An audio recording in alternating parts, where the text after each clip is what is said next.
సుమన్ టీవీలో మీ business promotions కోసం ఈ కింది నెంబర్ను సంప్రదించగలరు.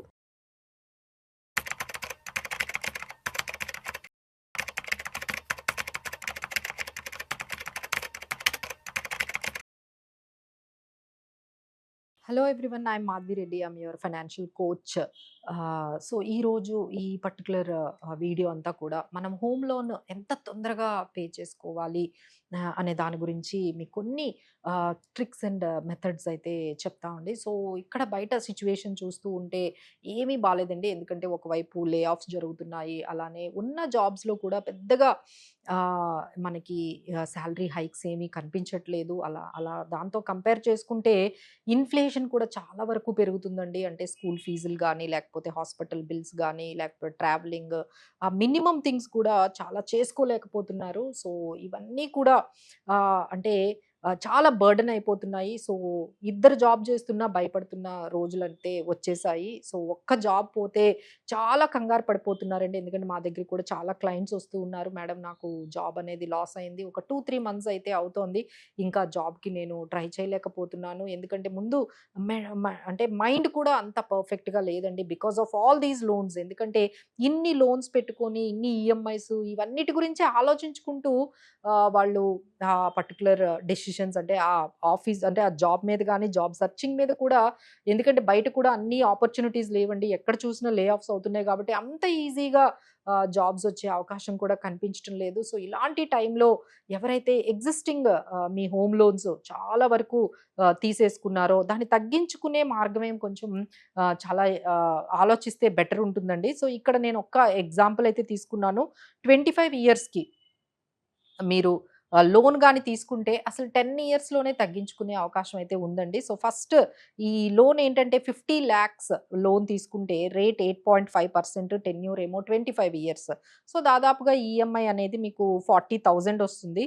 సో, ఒక ఫస్ట్ ఇయర్ టోటల్ పేమెంట్లు గాని మనం చూసుకున్నట్లయితే ఎక్కువ ఇంట్రెస్ట్‌కే వెళ్ళిపోతుందండి. అంటే ప్రిన్సిపల్‌కి చాలా తక్కువవుతుంది. అంటే మీకు ఫస్ట్ 3, 4 ఇయర్స్ చూసుకుంటే దాదాపుగా 80% వరకు మనకి ఓన్లీ ఇంట్రెస్ట్‌కే మీరు కడుతున్నట్టుగా ఉంటుంది. ఫస్ట్ 10 ఇయర్స్ కూడా. ఆ తర్వాత వరకు గాని ప్రిన్సిపల్ మీకు ఎక్కువగా మీకు కట్ అవ్వదు.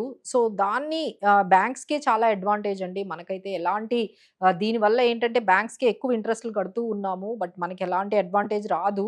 So, what we can do is method 1 ఏంటంటే చాలా సింపుల్ అండి. ఫస్ట్ మెథడ్ ఏంటంటే ఒక్క ఎక్స్‌ట్రా ఈఎంఐ పే చేయడానికి ట్రై చేయండి. అంటే ఇయర్‌లో మీకు ఎప్పుడు కుదిరితే అప్పుడు. అంటే మీకేదైనా బోనస్ వచ్చే ఒక మంత్ ఉండొచ్చు. లేదు ఆ పర్టిక్యులర్ మంత్‌లో మీకు ఎక్స్‌పెండిచర్ తక్కువయ్యి ఉండొచ్చు. సో, ఇలాంటి టైంలో ఏదో ఒక మంత్‌ని మీరు సెలెక్ట్ చేసుకొని, ఆ మంత్‌లో ఎక్స్‌ట్రా ఈఎంఐ అనేది పే చేయడం చూడండి. దానివల్ల ఏమవుతుందంటే, ఒక్క ఈఎంఐ ఇయర్‌కి ఒక్క ఈఎంఐ గాని మీరు ఎక్స్‌ట్రా పే చేసినట్లయితే, మీ లోన్ కాస్త టెన్యూర్ 25 ఇయర్స్ నుంచి 20 ఇయర్స్‌కొచ్చేస్తుందండి. ఒక్క ఈఎంఐ అయితే పే చేయడానికైతే ట్రై చేయండి. ఇయర్‌కి ఒక్కటైనా ఎక్స్‌ట్రా పే చేయండి. అది మీకు వీలవ్విన వాళ్ళు అలా చేయొచ్చు. ఇంకొకటి మెథడ్ 2 ఏంటంటే, ఎవ్రీ ఇయరు మీరేంటంటే ఈఎంఐని పెంచుకోవాలండి. అంటే మేము దాదాపుగా చూస్తూ ఉన్నామండి. ఈఎంఐ తగ్గించుకోవడానికి టెన్యూర్‌ని పెంచేసుకుంటున్నారు. అంటే ఇప్పుడు 20 ఇయర్స్‌కి తీసుకుంటే మంచిది. 15 ఇయర్స్‌కి తీసుకుంటే ఇంకా మంచిది. కానీ ఈఎంఐ ఎక్కువైపోతుందని కొంతమంది 30 ఇయర్స్‌కి కూడా తీసేసుకుంటున్నారండి. Which is very, very wrong.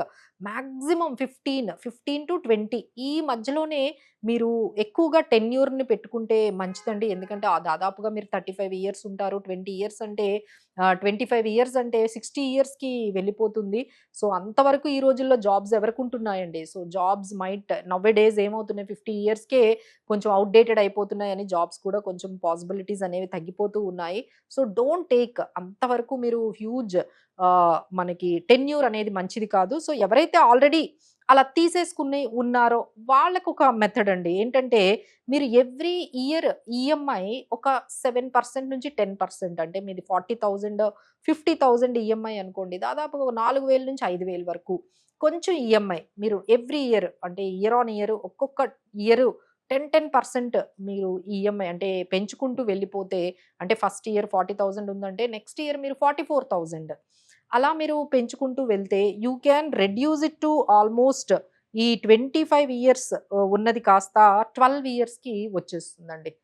So ఎక్కడ 25 ఇయర్స్, ఎక్కడ 12 ఇయర్స్ అంటే జస్ట్ ఓన్లీ వన్ థింగ్, ఒక్క డిసిప్లిన్ ఆలోచన అండి. ఒక డిసిప్లిన్ ఎగ్జిక్యూషన్ గాని మీరు చేసినట్లయితే ఈఎంఐని ఎవ్రీ ఇయర్ 10% చొప్పున మీరు ఎక్కువ చేస్తూ వెళ్ళిపోతూ ఉంటే మీకు 12 ఇయర్స్‌లో అయిపోతుంది. అసలు ఫస్ట్ మెథడ్, సెకండ్ మెథడ్ అంటే ఒక ఈఎంఐ ఎక్స్‌ట్రా కట్టడము, లేదు అలాంగ్ విత్ దట్ ఎక్స్‌ట్రా కట్టడంతో పాటు ఎవ్రీ ఇయర్ ఈఎంఐ కూడా పెంచుతూ ఉంటే మీకసలు 10 ఇయర్స్‌కే మీరు హోమ్ లోన్ అంతా కట్టేస్తారండి. సో ఎవరైతే హ్యూజ్ హోమ్ లోన్స్ తీసుకొని ఈ పర్టిక్యులర్ లే ఆఫ్స్‌లోని భయపడుతూ ఉన్నారో వాళ్ళందరూ, అంటే బిజినెస్‌లు కూడా ఇప్పుడు చాలా డల్‌గా కనిపిస్తున్నాయి. సో ఎవరెవరైతే ఈ హోమ్ లోన్స్ బర్డెన్ నుంచి తొందరగా బయటకొచ్చేద్దాము అనుకున్నారంటే దే కెన్ టేక్ అప్ ఫస్ట్‌లోనే మీరు అసలు తక్కువ టెన్యూర్‌కి తీసుకోవడం అలవాటు చేసుకోండి. 15 ఇయర్స్ టు 18 ఇయర్స్ అది మంచిది. లేదు ఆల్రెడీ మేము 25, 30 ఇయర్స్‌కి కూడా తీసేసుకున్నాము అంటే then they have to start immediately ఈ మెథడ్స్‌నైతే మీరు ఇమ్మీడియేట్‌గా అప్లై చేయండి. So that you can feel some stress అనేది తగ్గుతూ ఉంటుంది. సో చాలామంది ఈ మధ్య మా క్లయింట్స్ అందరూ కూడా డెట్ మేనేజ్‌మెంట్‌కే వస్తున్నారండి. మేడం ఇన్ని డెట్స్ అవుతూ ఉన్నాయి. మాకసలు ఎలా దాన్ని పే చేయాలో ఏమీ అర్థం కావట్లేదు అనేది స్ట్రెస్‌లో వస్తున్నారండి. బట్ ఏదైనా అంతా అయిపోయిన తర్వాత మీరు ఆలోచించి చాలా లేట్ వరకు మీరు డెసిషన్స్ అనేవి మీరు లేట్‌గా చేశారు అంటే చాలా వరకు డ్యామేజ్ ఎక్కువైపోతుంది. అలా లేకుండా ఇమ్మీడియేట్‌గా మీకు ప్రాబ్లమ్ అనేది అనిపిచ్చింది. ట్రాప్‌లోకి వెళ్ళిపోయారు, డెట్ ట్రాప్‌లోకి వెళ్ళిపోయారు అనిపించగానే మీరు వెంటనే మమ్మల్ని కొంచెం కన్సల్ట్ చేసినట్లయితే we can give you the right solutions.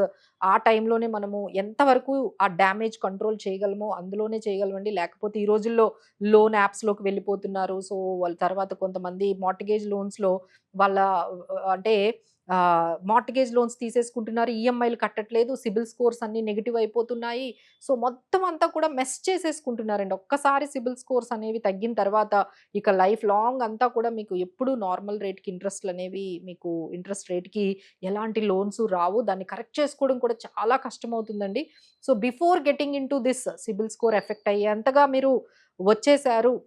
Defaults అనేవి ఎక్కువ అయిపోతున్నాయి అంటే మీరు తప్పకుండా మమ్మల్నయితే కన్సల్ట్ చేయొచ్చు. So, we are not meant for only ఇన్వెస్ట్‌మెంట్‌లు లేకపోతే వీటి పెట్టించడానికే కాదండి. ఇలాంటి డెట్స్‌ని కూడా మేనేజ్ చేసుకోవడం కూడా రావాలి. సో, ఏదైనా మీకు హెల్ప్ అంటే డెసిషన్స్ తీసుకోవడంలో కొంచెం ఆహ్, అంటే ధైర్యం సరిపోదండి. అంటే ఏదైనా ఒక చిన్న ప్లాట్ ఉంది. అది అమ్మేసి ఇది కట్టేసుకుంటే మంచిది అని వాళ్ళకి తెలుసు.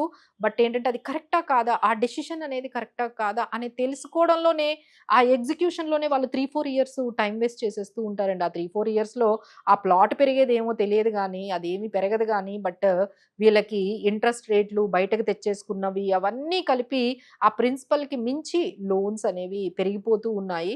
సో, డోంట్ డిలే అండి. మీకు ఇలాంటివి ఎటువంటి ఇష్యూస్ రిలేటెడ్ టు డెట్స్ గురించి ఎలాంటి ఇష్యూస్ ఉన్నా సరే ఇమ్మీడియేట్‌గా కన్సల్ట్ అవ్వండి.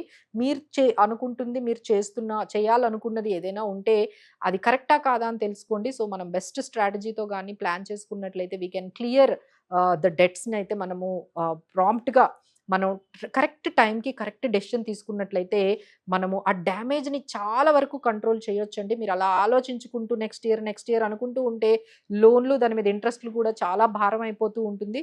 సో, ఎవ్రీథింగ్ పర్సనల్ ఫైనాన్సెసే కాదు. దానివల్ల మీ పర్సనల్ లైఫ్ కూడా ఇంపాక్ట్ అయిపోతూ ఉంటుంది. సో, ఇమ్మీడియేట్‌లీ రెస్పాండ్ అవ్వండి అండ్ ఆన్ టైమ్‌లో డెసిషన్ తీసుకోండి.